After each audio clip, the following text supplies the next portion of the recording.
Welcome back to the channel. We're going to talk about Notion Calendar, the brand new app that Notion just released. So what was once the all-in-one workspace tool is now the all-in-two tool company. I don't know. There's now two apps in the Notion ecosystem. And yes, I do say ecosystem intentionally because I do think we're heading towards a future where there are multiple apps in the Notion ecosystem. Although what those are, I can't say, it's just conjecture, but I do think we have clues from top leadership that this is the direction we're heading. But I digress. We're going to talk about Notion Calendar and talk about 10 of the best features that are available in this application that you need to know about. And in some of them, we're actually going to dive pretty deep into some of the nuances to make sure that you know what's going on and you are well on your way to using it effectively so that you can do your work better and enjoy it along the way. So I'm going to provide a list of all of the 10 features that we're going to cover with the timestamps so that you can jump around and maybe take it at your own pace. I'm Josh Red. I'm a Notion certified consultant over at Notion State. So I love Notion. I nerd out about it. I do this for a living, and I hope that you enjoy this video and find it helpful for you and your work. Let's get into the video. This is my 10 favorite best features of Notion Calendar.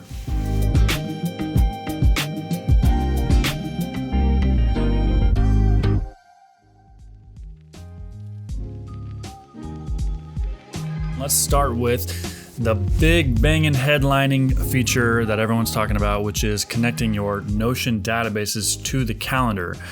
So that would presuppose that you've got the wonderful app called Notion.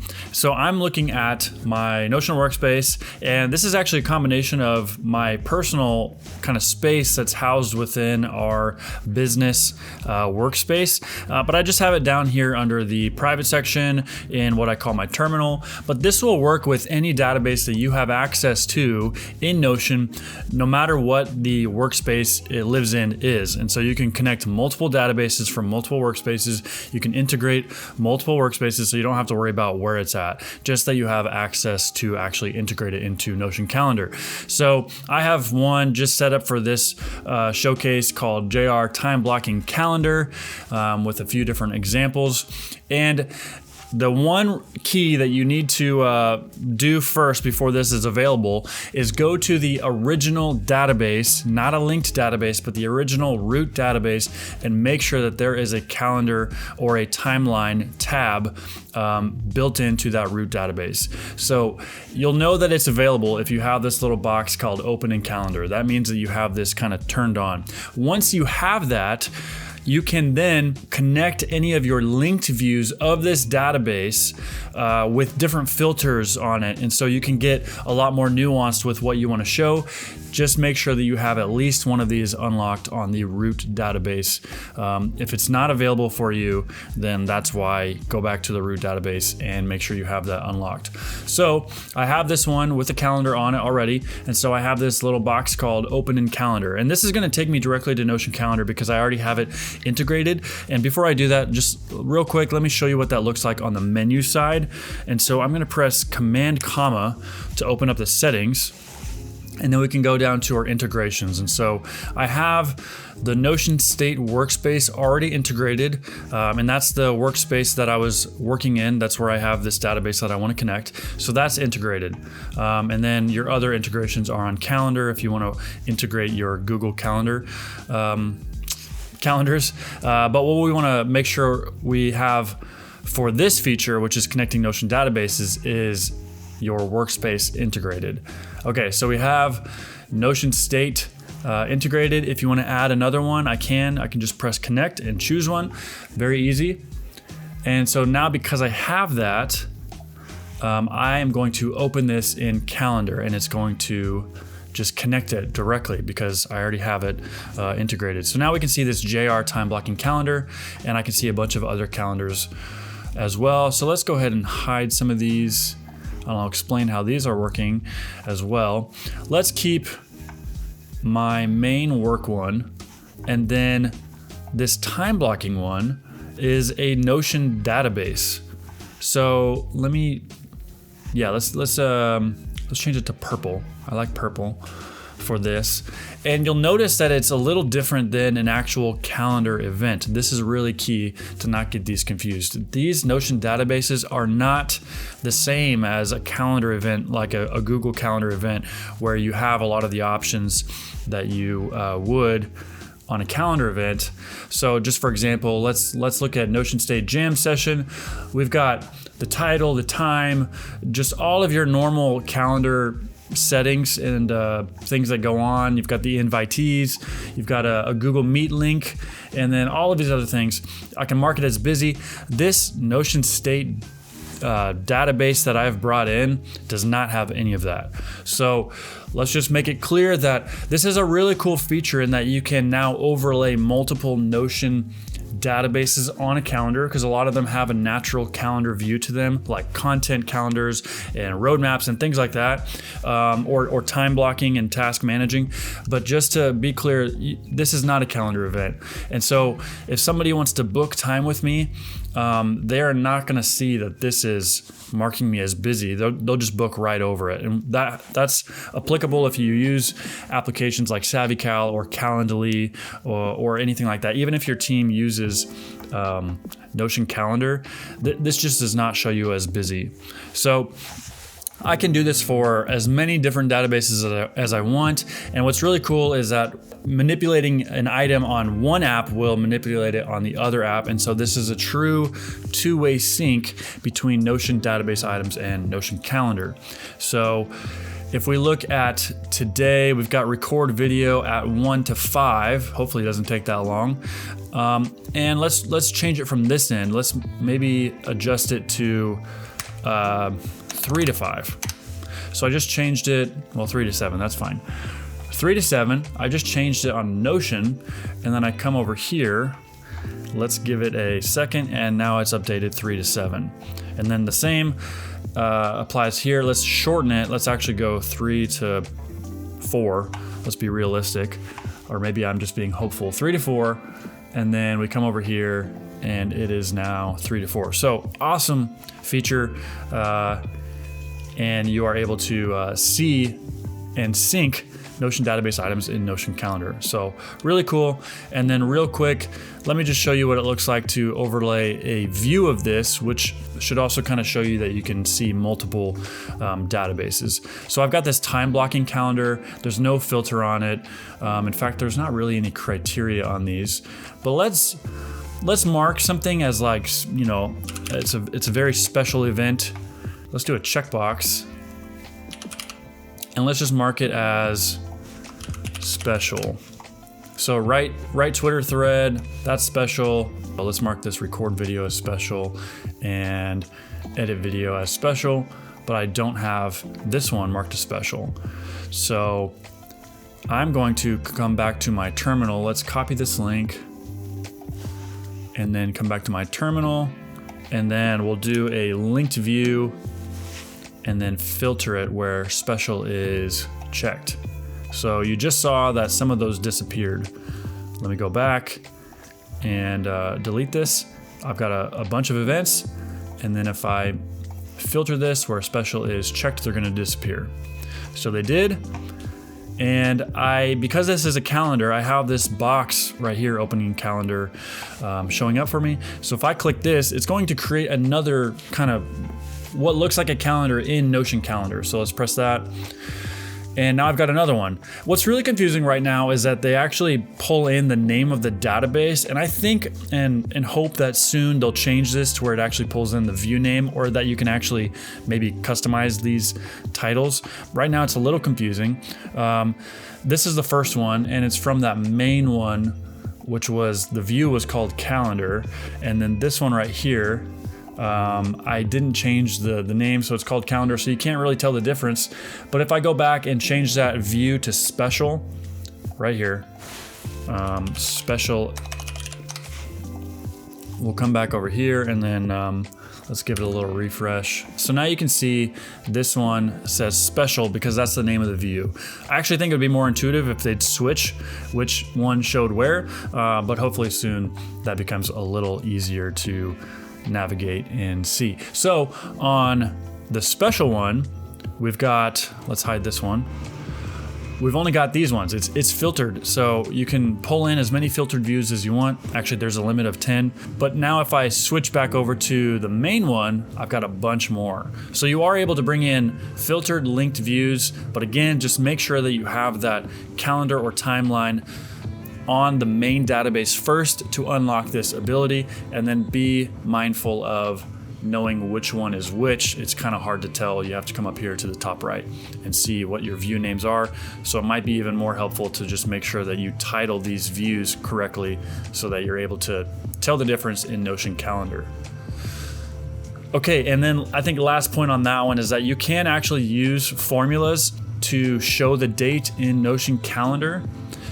So for example, just to showcase this, if I make a formula and I just pull in that date, so it won't do anything, but we'll just pull in the date.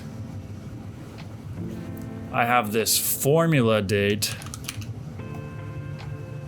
and then if I calendar this by the formula date instead of the actual date, show calendar by formula date, it's using the same date, but because I'm using a formula, I can't change it, I can't move this.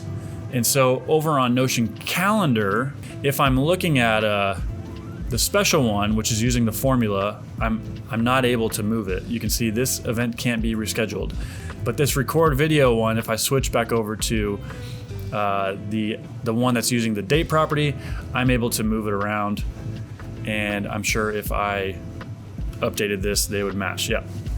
Okay, so that's pretty dang in the weeds, but for anybody who's a power user of Notion and calendars, there's a lot to understand there when actually connecting your Notion database calendar items to Notion Calendar. The second feature that I want to cover is actually managing multiple calendars and also being able to see your teammate calendars from this one application. So Notion Calendar is a multi-domain calendar application. You can see and connect multiple calendars, not just from one domain, but multiple domains. So you can see that I've got a personal one right here, which is just my Gmail. Please don't email me. And then I've got notionstate.com, which is our work domain. And I've got both of them. And then I've also got multiple calendars from the Notion State domain. And so we can toggle these on and see a bunch of them overlaid all in one view. Really cool. You can kind of filter what you want to see. And what's even kind of a cool little effects that you might have already picked up on is that if multiple of these calendars are showing the same event, it actually just shows this little stripe, so you can see that multiple calendars are invited to that same event. So it's not going to just show a bunch of different boxes there. It's going to just overlay them and make it really intuitive. You can connect your calendars. Again, going back to the settings menu, I pressed Command comma. The calendars you can connect. For now, just Google Calendars, that's all it supports, so no Outlook currently or iCal. Hopefully those come soon, but for you Google users, you are in luck. You can see I've got multiple calendars connected here, and then you can even choose your primary account, which is what you sign into Notion Calendar with, not to be confused with your default calendar, and this is what Notion Calendar will create new events with, choosing this one. You can connect more right here. And what's not super obvious, and in fact I got a little confused on this for a long time until I finally figured it out. The default calendar is actually, you can choose which one, or I suppose it doesn't really change your default calendar. Maybe it does. I don't actually know what they consider the default calendar, because if I go back to the menu, okay, so this updates depending on what you've chosen over here on the side. So that's actually dynamic.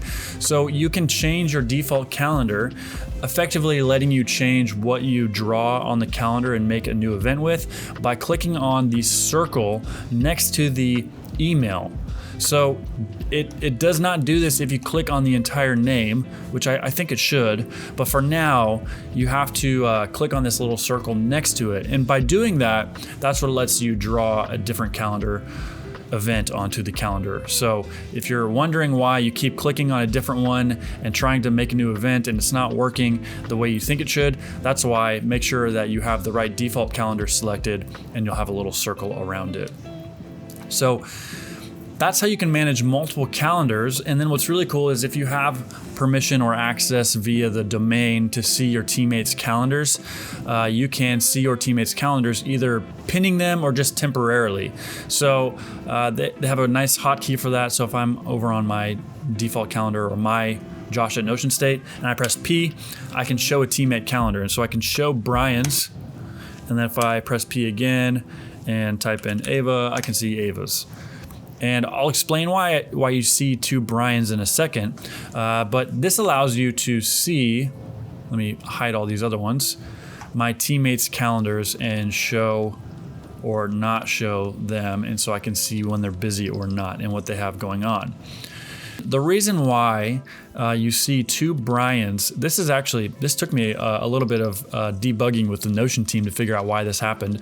But Brian was actually making events on my calendar and not even realizing it. And I didn't even think that he was allowed to do that or that anybody should be able to do that. But it turns out that because we're super admins on Google Workspace, we actually had by default the ability to create and manage events on any calendar within the domain. And so he actually had my calendar because he subscribed to it. He had that selected and didn't realize it and was making events on my calendar thinking that he was making them on his. All that to say, be very mindful of what calendar you have selected, especially if you have the permission to edit other calendars, but I feel like most people probably won't, but just all that to highlight the default calendar, what you have selected is the one that it's going to try and create an event with. And the reason why I have Brian as an option, I can create an event on his. You'll see the difference, but the reason why is because I'm a super admin and so is he. But the difference between these little squares, these colored squares, and the circles with the letters is that these are actual calendars that I have the ability to make new events on. So I have the edit access on these ones via Google Workspace or Google Calendar. And these ones I'm just visualizing. So these ones are only kind of channels that I'm able to see just due to the way calendars work and let you see event details. Okay, so I'm actually going to get rid of this because I don't want this anymore. Just wanted to showcase that. And then if I bring back Brian and bring back Ava just as options here. And again, the pinning is not working. I'm not sure why. They might be working with bugs. They just brought on 1 million new users within the first 1 or 2 days of releasing this app. So some of these things are to be expected. So let's talk about some of the other cool features. We have these features unrelated to Notion, but really cool and integrated into Notion Calendar, which is share availability. And so this is kind of, if you're familiar with apps like Calendly or SavvyCal, this will let you quickly draw events or blocks on your schedule and then send an invite to somebody and ask them if one of those times works for them if they're trying to get some time on your schedule. So that looks like over here, share availability, and it has a nice hotkey S. And so let's say I wanted to offer somebody some time. They're like, hey, can I get an hour on your schedule? Let's talk about this. And I don't want to send them a SavvyCal link or any of that. I'm on my calendar, I can press S, and then I can come over here. Let's say Friday, I want to give some time, and I'll just do an hour there. And maybe I've got some longer time here, maybe a couple hours, and then maybe just like a slot here. What matters is I'm not saying that I'm available for them to talk to me for 2 hours here. That's just saying that during this entire time, I'm available for the time slot that I'm offering, which right now is 30 minutes over here. And I can change that to an hour if I'd like, or I can actually change it to duration of hold. So if you do want to do that, you can. You have some options there. So, maybe during this time I have a lunch and I don't want to talk to somebody then, which is understandable. I'm just blocking off these times. And so this is currently saying 30 minutes during one of these times that I'm offering as available. And you can see that it's got some holds right here. So it's saying I'm going to hold these times. The calendar is going to hold these times and make sure nothing else gets booked until the person that I'm inviting confirms one of these times that they want to book on my calendar. What's really cool is that it actually generates a dynamic snippet that you can copy to your clipboard and then send to the person, and it even includes a booking link that they can click on, and it acts like a Calendly service or a SavvyCal service. So even further is that it is dynamic based on the time zone that you choose. And let's say that I'm currently in Chicago time. I live in Kansas City, which is the same as Chicago. And let's say I'm trying to book a time with somebody that's in New York. And so this snippet, if you noticed, actually changed. So let me go back and type in Kansas City again, and watch this change up in the top right. So it's actually a dynamic snippet, which is really cool, especially if you're trying to find time with somebody across the world. And if you notice that one of these times is like 3:30 in the morning because you actually adjusted the time zone, it's a good indicator that maybe these times probably wouldn't work for that person anyways. It will hold these.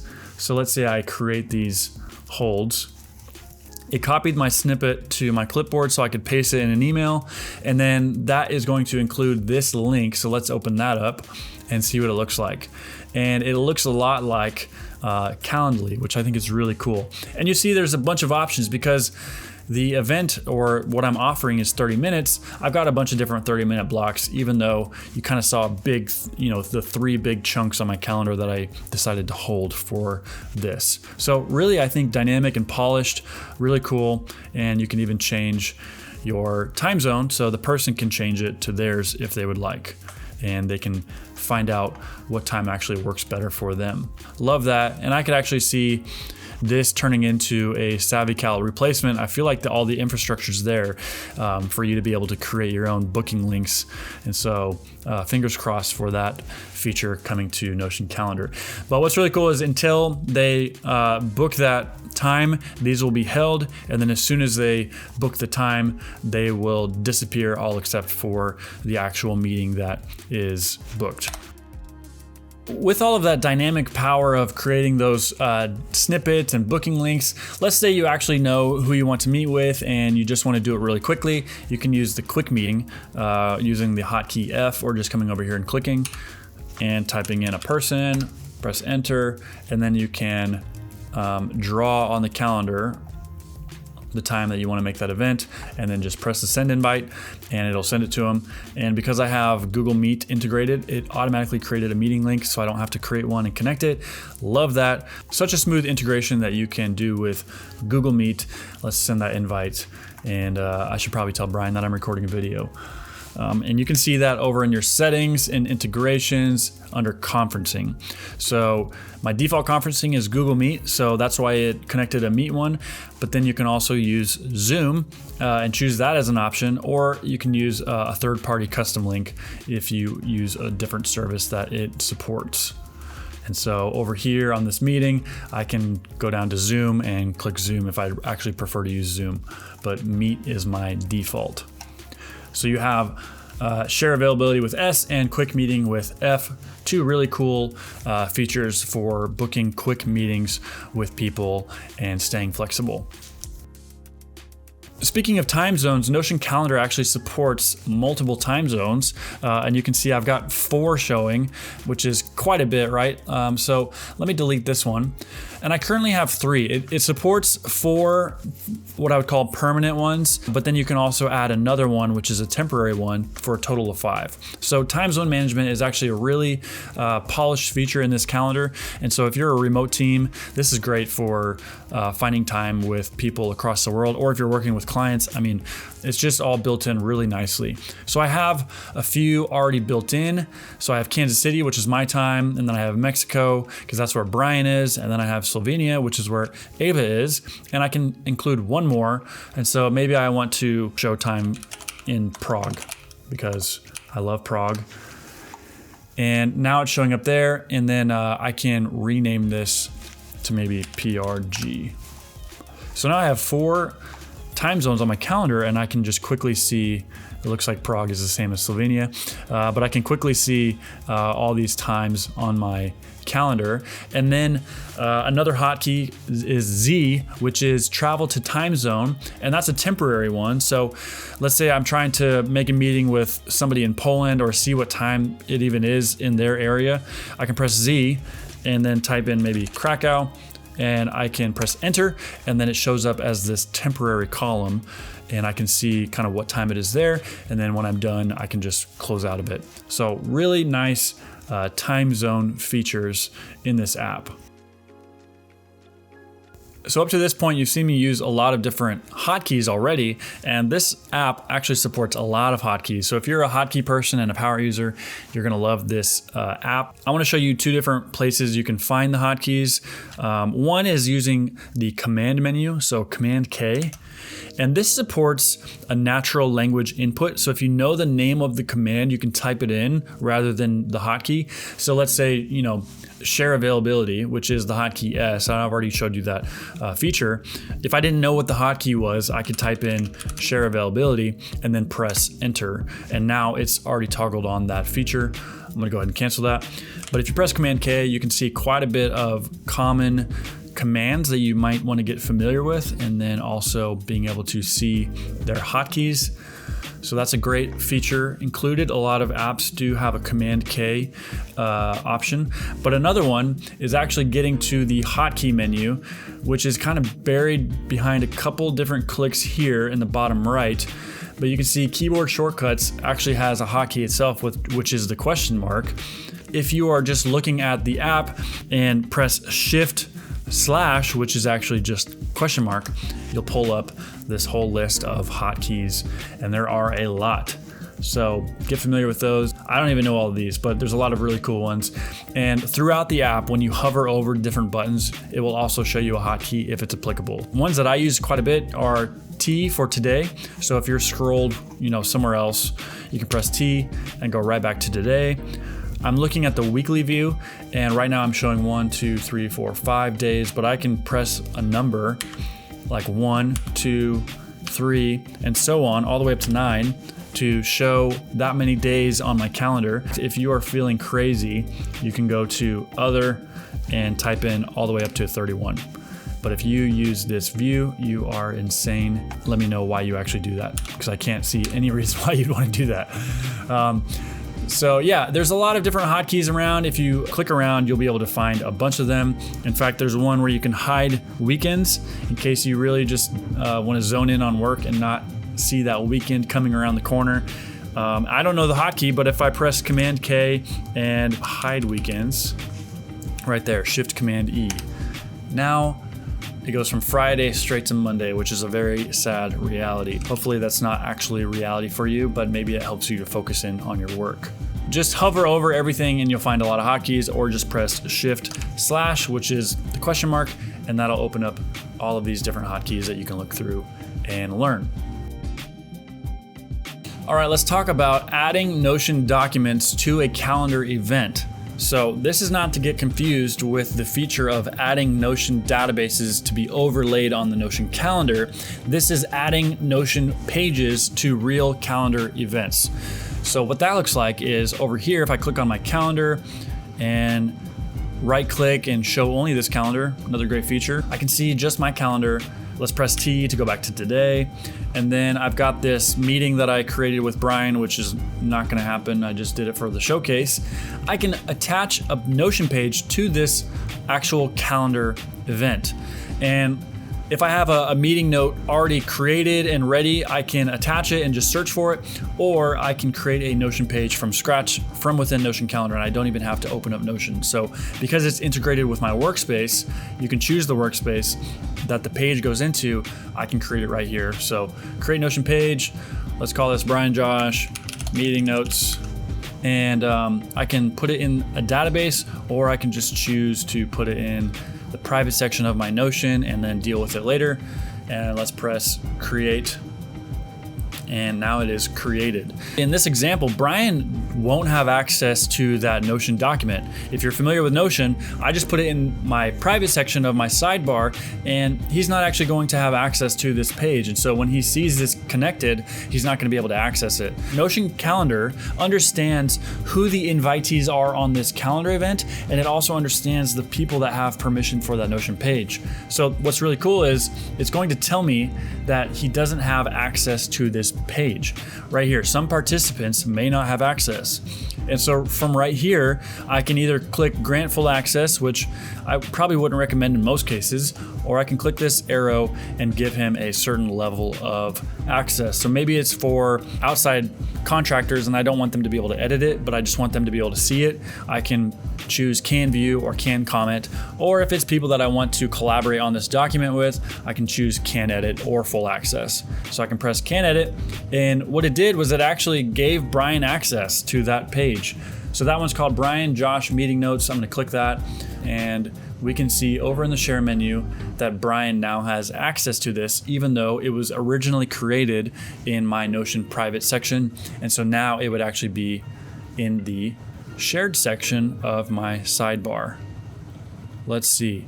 Brian Josh Meeting Notes. Love it. So that's a great way to kind of consolidate some of the workflows that you do between a calendar and Notion. You can connect your Notion pages directly to the calendar event, and the invitees will see that as a link and they'll be able to go directly to it without having to search for it in Notion. The next feature we're going to talk about is actually really nice for a few different workflows. One that I think is going to be very common is keeping track of your personal calendars and your work calendars as separate calendars, but then making sure that if you're busy on your personal calendar, it shows up as busy on your work calendar. And you can use this for many different workflows, but the idea is that you can block an event on a different calendar from one calendar to the next. What does that look like? If I go to my personal one and I just show this one, maybe I'm getting tatted tomorrow. I'm gonna go get a tattoo. So let's make, and you can see I've got it selected as default.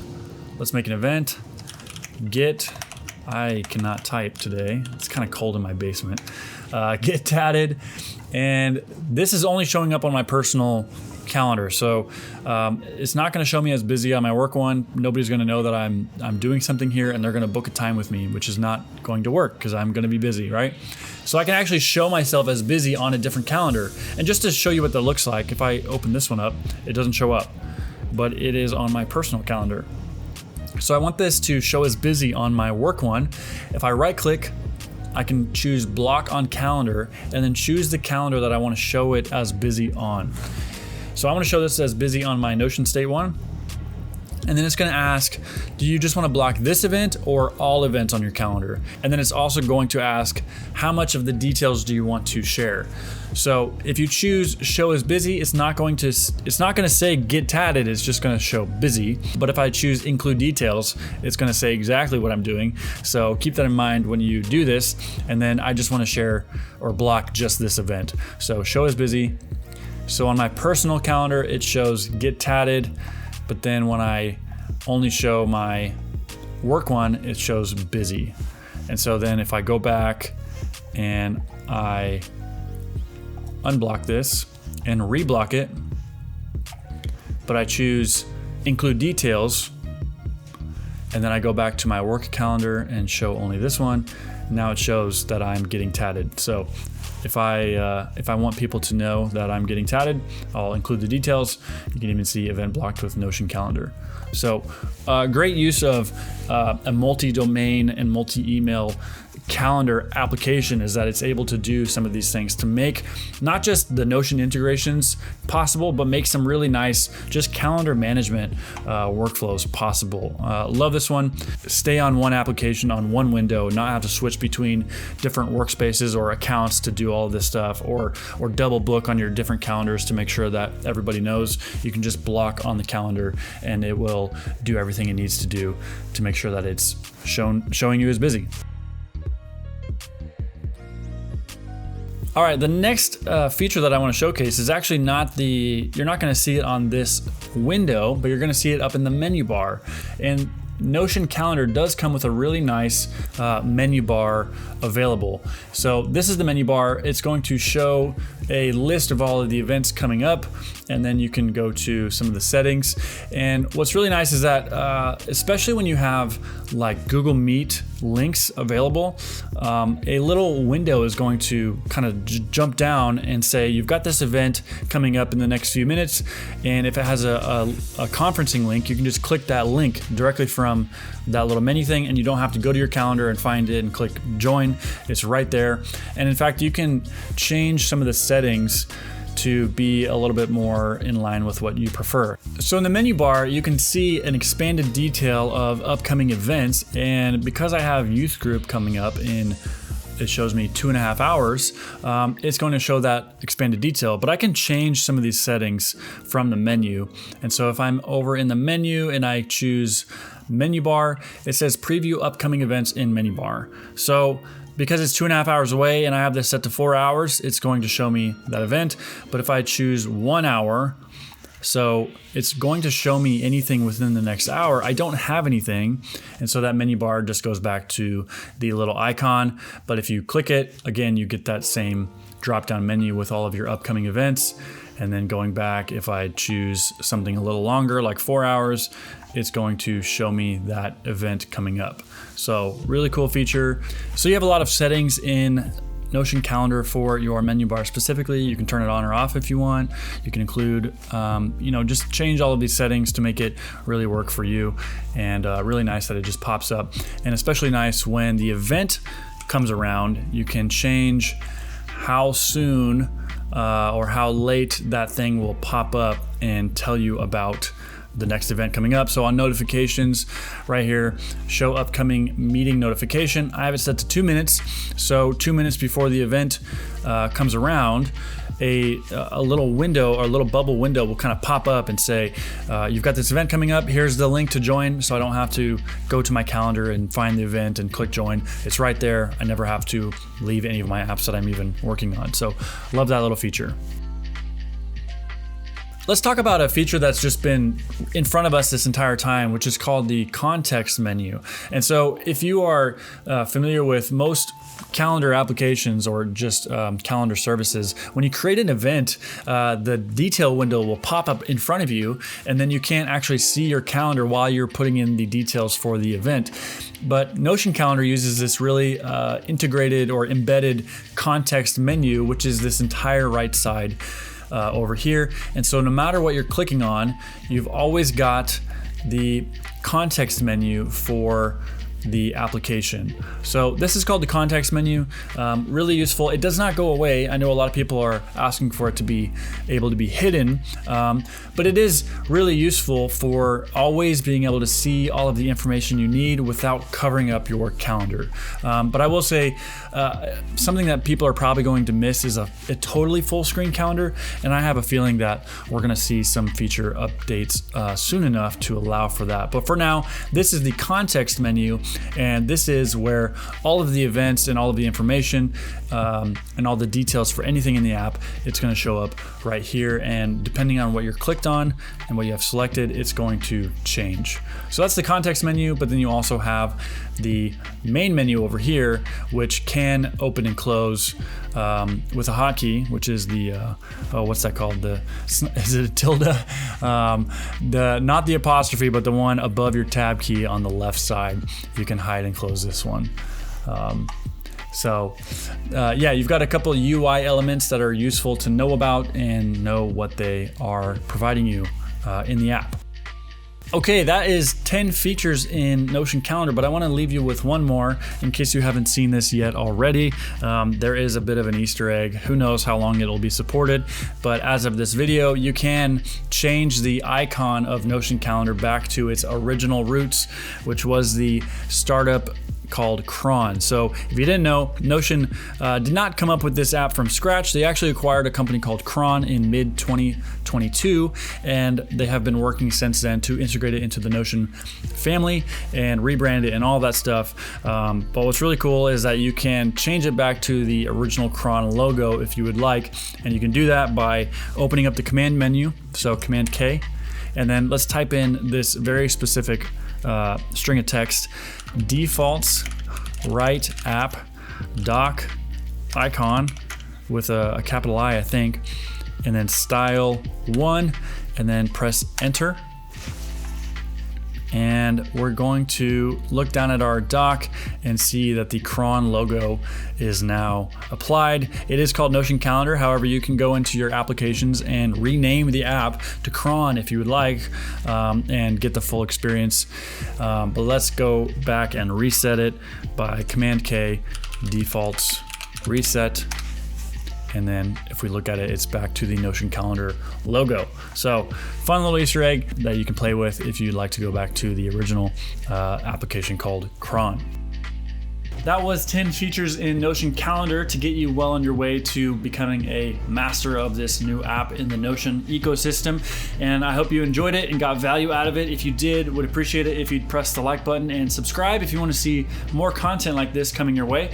And if you want to connect on a more personal level, I'm very active over on Twitter. You can follow me at the Josh Red, and would love to say hey to you over there. But until then, hope you have a nice day and enjoy it, and we'll see you in the next video.